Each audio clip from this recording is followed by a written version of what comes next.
third part of this overview is dedicated to the last two chapters.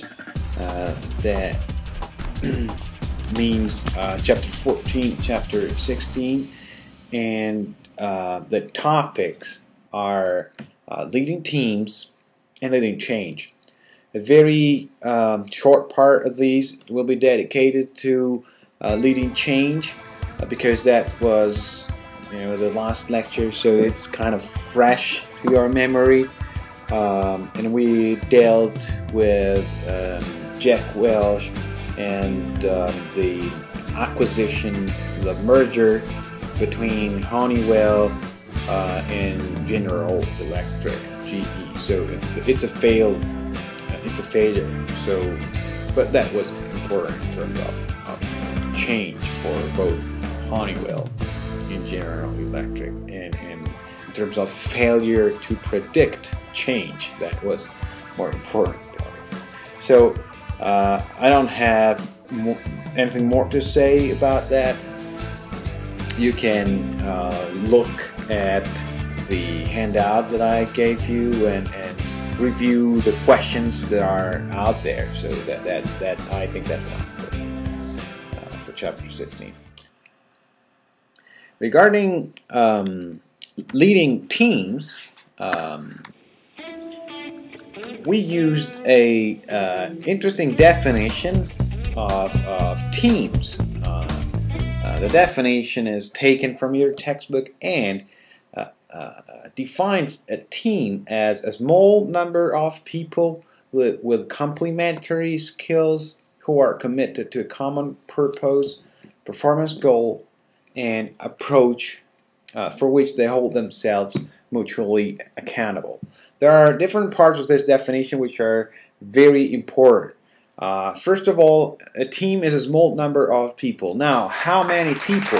That really depends on the tasks and the goals that you have. So I should say that the common purpose, it's related somehow to the number of people that make a team. But in any case, I should recommend to you in your professional life, when you will be a manager and managing teams, well, to keep the number of your team as low as possible. You work better with few people. And you have a team of 20 people, it can hardly be called a team in that case. So I don't have a magic number. What's the magic number for a team? I have no idea, frankly, but you can stay low in numbers. So anything around 10 and 15, I think it makes sense. Or even 5, it's a good number for a team. So it really depends on the task and the common goal. So these people that makes a team usually are chosen with specific criteria so that their skills are complementary.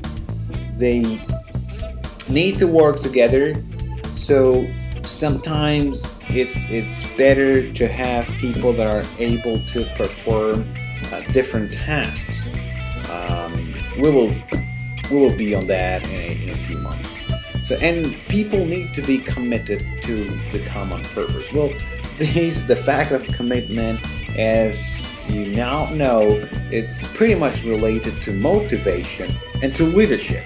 So we can argue that committed team perform better, or people are more motivated, but I mean there are many different variables that enter in that case, and the leader plays a significant role. Last but not least, people in the team hold themselves mutually accountable. They feel responsible for what they're doing, and there is something that let them think of the team as a whole, so that they are obliged to perform in a specific way. This is also related to the idea of commitment. Now, the last part of this overview is dedicated to the exercise that we've conducted in class. And the exercise was related to one of the points of the definition that emerged from the definition. So that people needs, in a team, needs to have complementary skills. So I gave you that exercise, which was, I think it was fun, where you had a specific goal and you had to get out there and find your classmates that fit the profile. I mean, you had to find a chairperson, a shaper, a plan, resource investigator, a company worker, and so on and so forth. So you had to build a team. And I think you learned two things through that exercise. First is that it's not easy to understand what's your role in that team, and second, that when the goals of the team are